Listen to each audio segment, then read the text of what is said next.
Hello students, welcome to Pathak's Computer Academy online classes. In the previous video, we learned about intellectual property rights. Today we will see digital property rights. It looks like the same as the last two words, property rights. First one is intellectual and now today is digital. So what is the similarity and what is the difference? You will see it. Don't worry. So the content we covered today are the introduction. What do you mean by digital property and their rights? And after that, we will learn freedom of information and digital divide. So let's start. As the name suggests, digital means whatever the asset that are in the form of 0 and 1 and that are kept either online or an electronic storage devices like your computer, your mobile, your hard disk, etc. And that asset are created by you.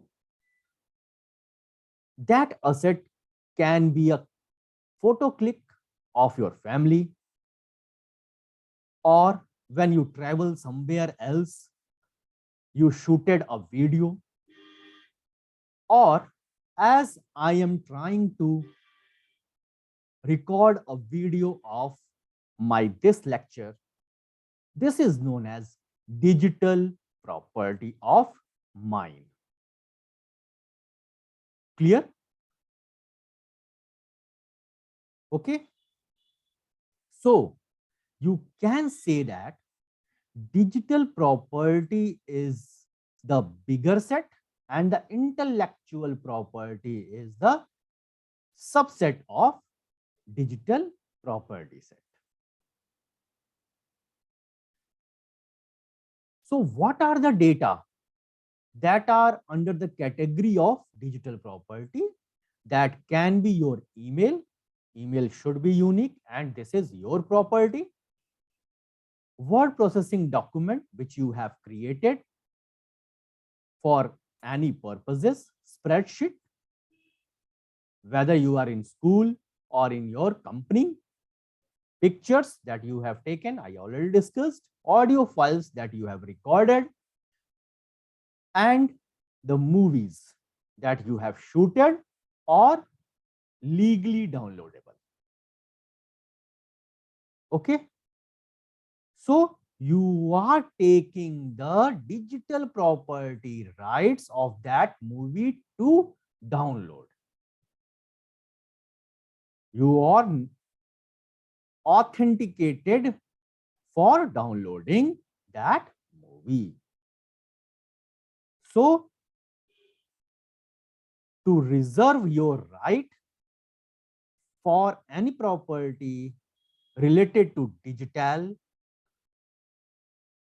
the digital property rights arise.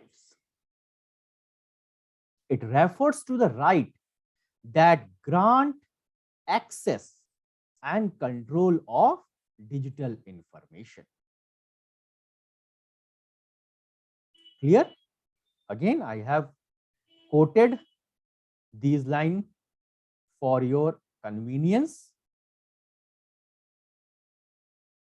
These are the examples that can be used as your digital data. And to reserve your rights, you have to use DPR, that is digital property right. This information can be kept on the hardware of the computer or any portable storage. The rights are owned by the individual or the organization hosting or displaying the data on the internet.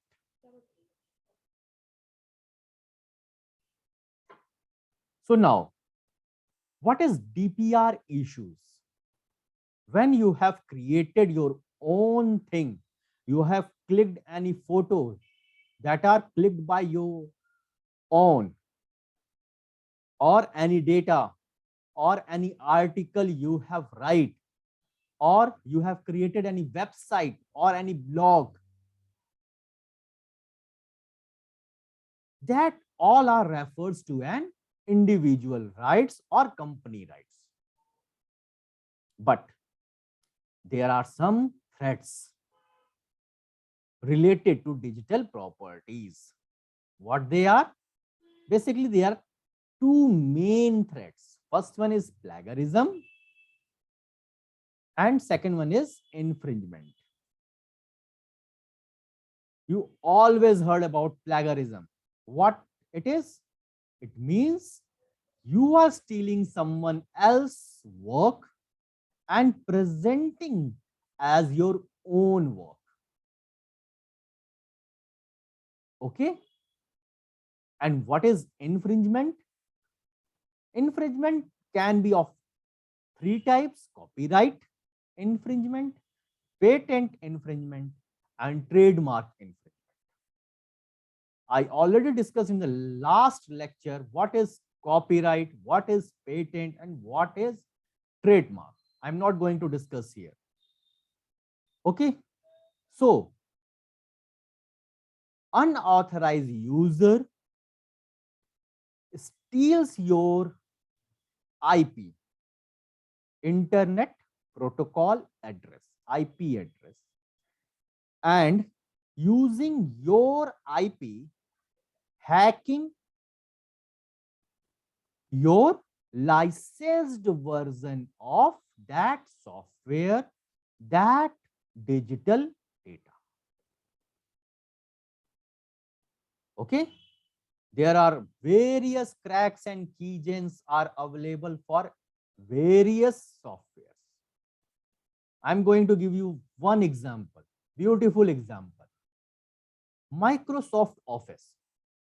Microsoft Office is not a free software. You have to purchase it. But everyone or most of them in India or anywhere else are using MS Office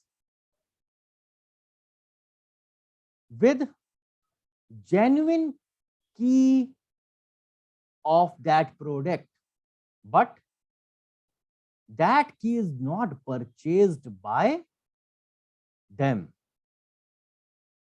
With the help of some hacking technique, they are generating the keys of that software and penetrate license system so that your MS Office will work fine.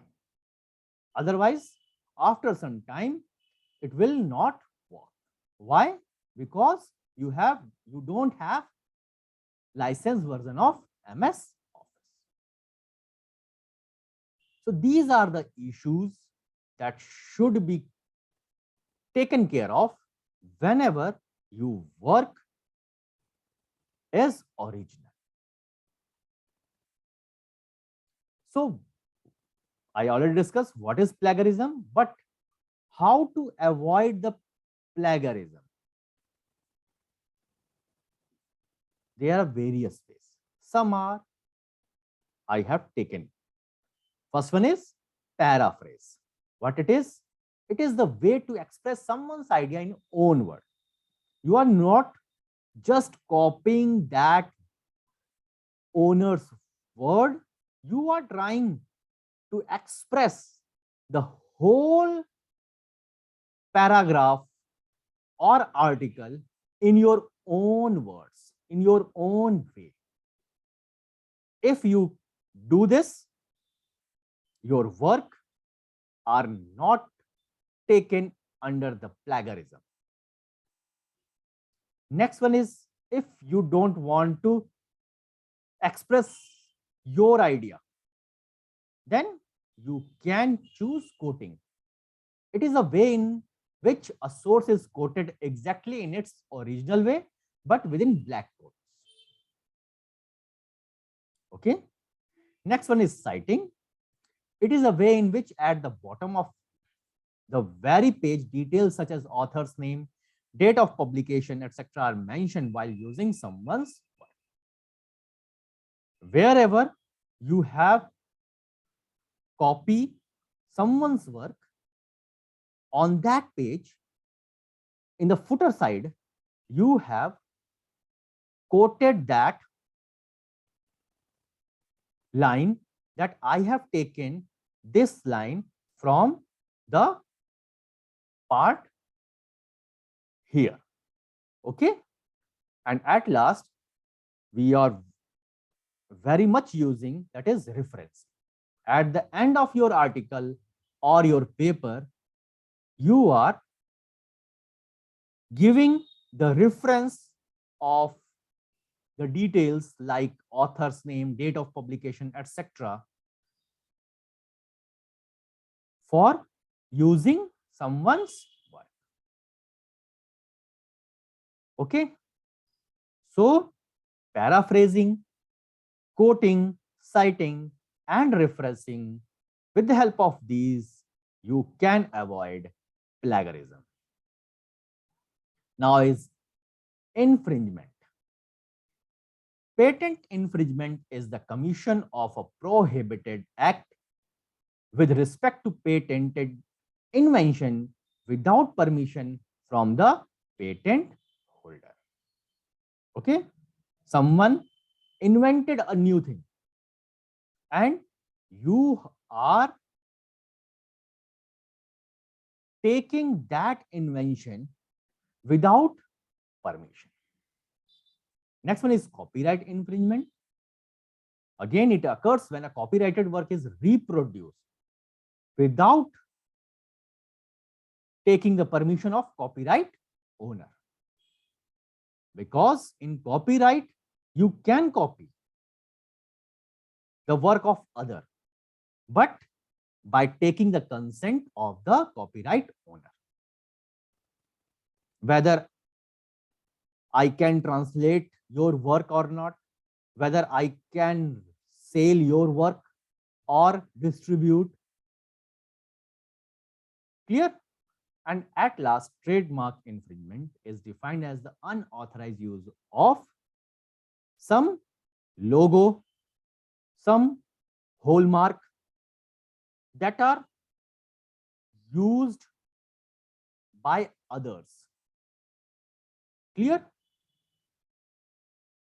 Now, how to be safe with these infringement or plagiarism when digital content to be safe?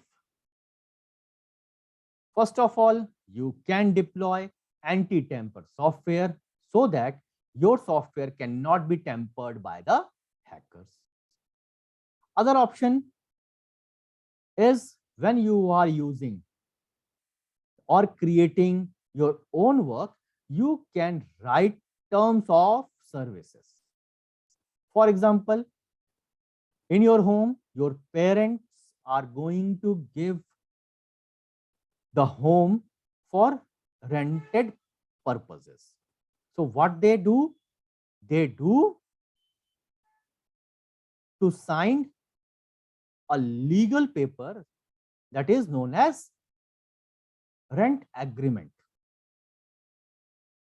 And in that rent agreement, all the terms of services are written over there. So same like this, whenever you are creating your own work and wanted to publish online or save online that can be used by others, you are allowing that, but with some terms of services, after accepting some terms of services. Okay. Whenever you are creating a social networking sites and account, you have to be agree the terms of services of that website. And next one is third option is to limit sharing by deploying a digital right management software. Okay.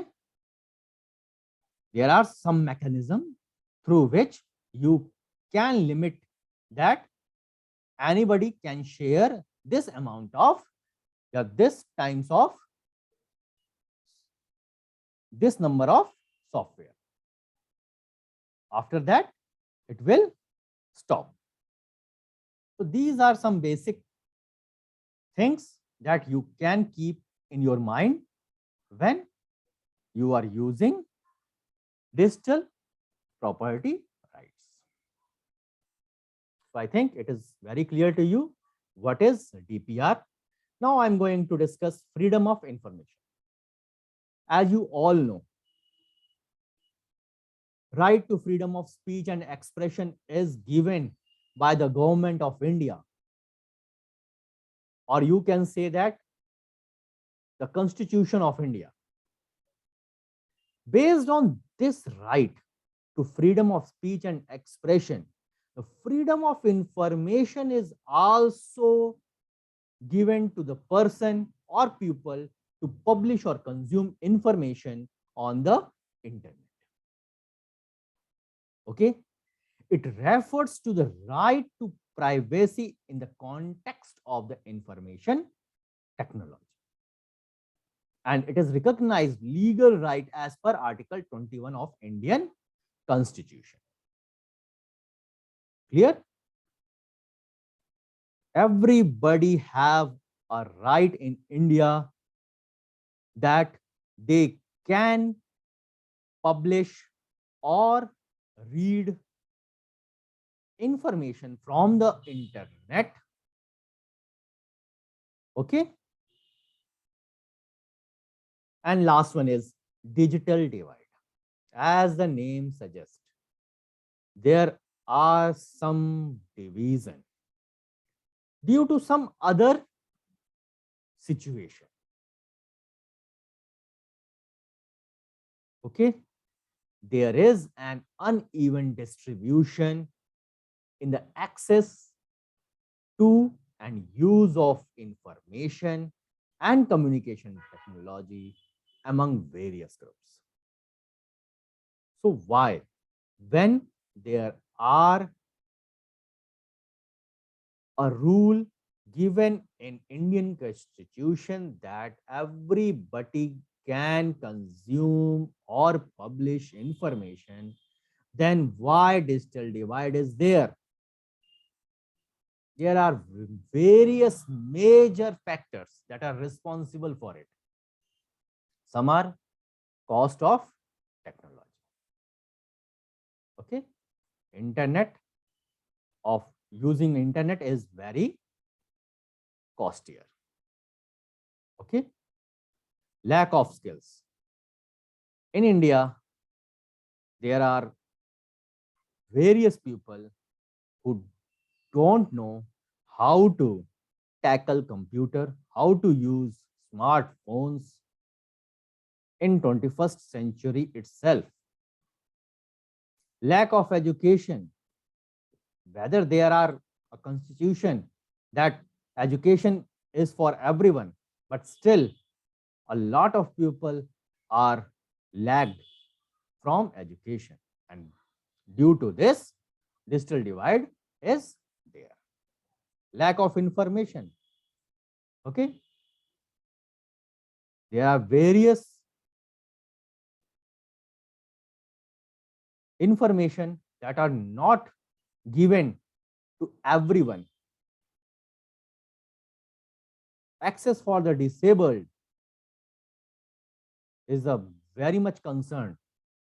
How the blind person can use the digital property. Low performance computers. There are various computers still available in India that are of low configuration. Why? Because person cannot buy a costlier computer, laptop, mobile, etc. So these are major factors in India due to this digital divide present. Clear? So that's all for today. Today we learned about digital property and their issues. In the next class, we will start the last topic of Unit 3, that is e-commerce. Thank you so much.